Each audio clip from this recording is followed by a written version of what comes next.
Joining us now, Aztecs head basketball coach Brian Dutcher. Coach, safe to assume you watched the Toronto Raptors whoop up on the Golden State Warriors last night? Yeah, it was really exciting. And Kawhi, I don't know if he's 100% or not, but I like the fact they say he went for a quiet 30.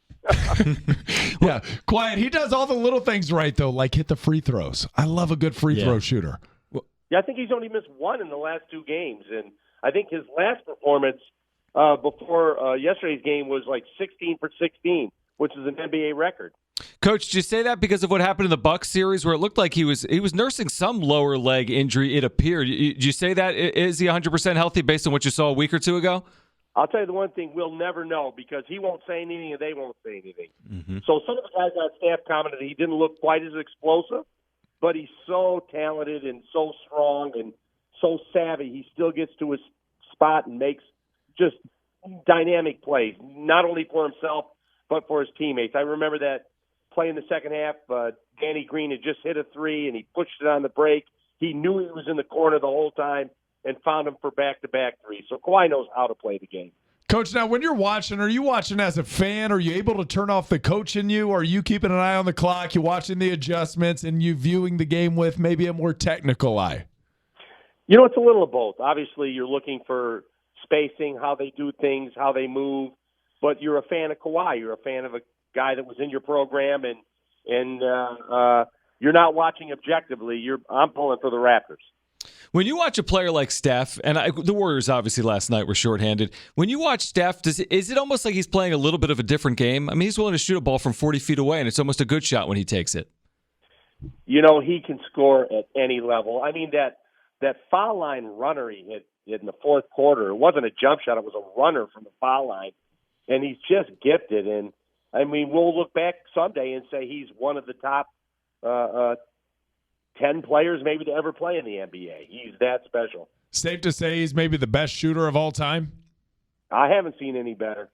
It is so good. It kind of reminds me of days growing up watching Reggie Miller with the Indiana Pacers. I mean, some of the shots he hits are just mind-bending.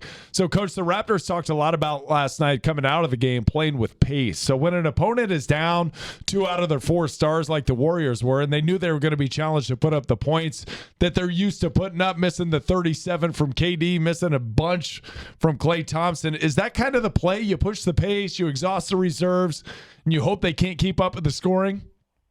Yeah, you're trying to tire out Curry as best you can, you know, by playing at that pace, and hopefully when it gets late in the game, you might miss a shot or two. And so you're trying to push the pace when you're at full strength and they're shorthanded. And having Looney out of the series, too, hurts the Warriors. And so I think Toronto took advantage of that last night. And as much as they did, the game was never really over, in my opinion. It's at 7 points, 8 points, and like Steve Kerr said, we couldn't get over the hump. I think if they got it to 5 or 3, anything could have happened. But Toronto was able to make timely baskets, and they weren't easy baskets. Some of them were challenged, tough shots. And so the series is exciting. I don't think anybody really knows where it's going to end up, especially with Klay sounding like he'll be back the next game, and you never know with Durant. And so a lot of drama in the series. It's not like it's a sure thing every time you go out there the players are going to be on the floor. And so that adds to the suspense. Coach, I want to get to the Mountain West schedule, which was released earlier today.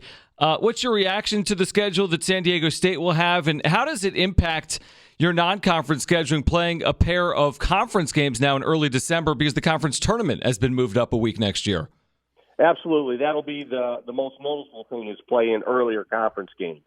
And obviously we have Fresno in there early, and it's going to be a challenge. With Cada coming back to Utah State, I think everybody feels they'll be picked to win the league. And then there's just a lot of very good teams behind them, hopefully we being one of them. Coach, I used to really love schedule release day because it gave a deadline for the work that needed done. It created a sense of urgency. Is schedule release day a big thing for you? Is it just kind of come and go and you know you got certain teams on the schedule and you play it out? You know, we like certain aspects of the schedule. We're obviously not done with it. We're still trying to add opponents. But it's getting tougher to schedule with the power conferences increasing their conference games.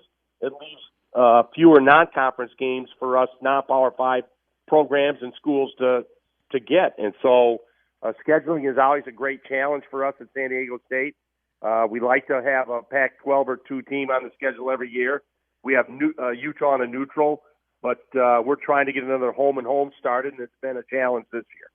Coach, I want to ask you about the conference schedule because I think you missed playing Air Force and San Jose State twice.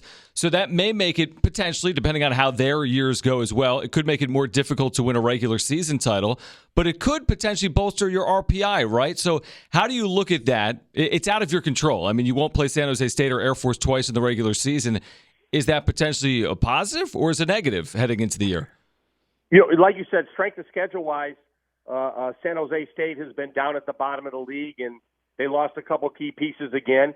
And so from a strength of schedule standpoint, it's almost better to only play them once. Now, could it hurt us in the conference race? Absolutely, it could. But it's a balancing act. Air Force is going to be good this year.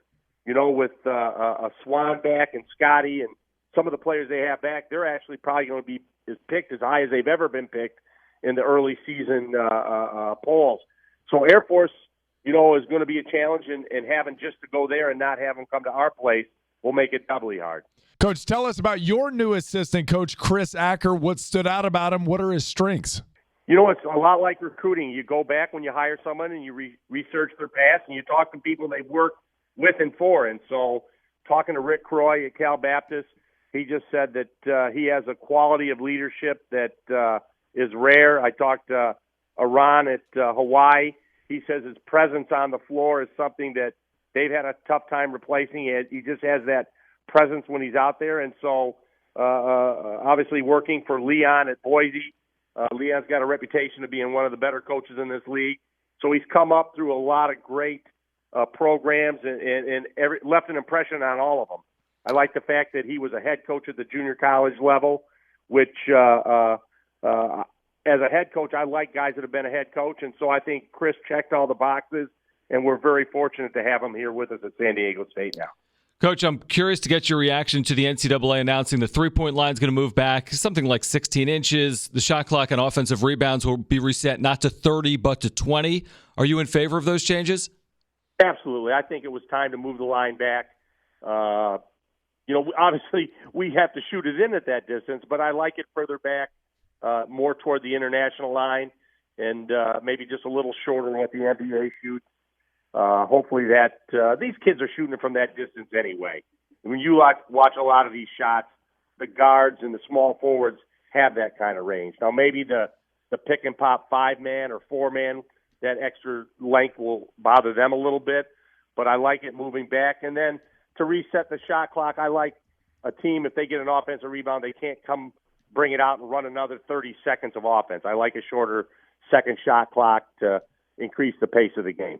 Coach, as always, we appreciate the time. Thank you so much, and enjoy the NBA Finals over the weekend. I'm looking forward to that, and thanks for having me, guys. All Thanks, right, Coach. thank you. Brian Dutcher, Aztecs basketball.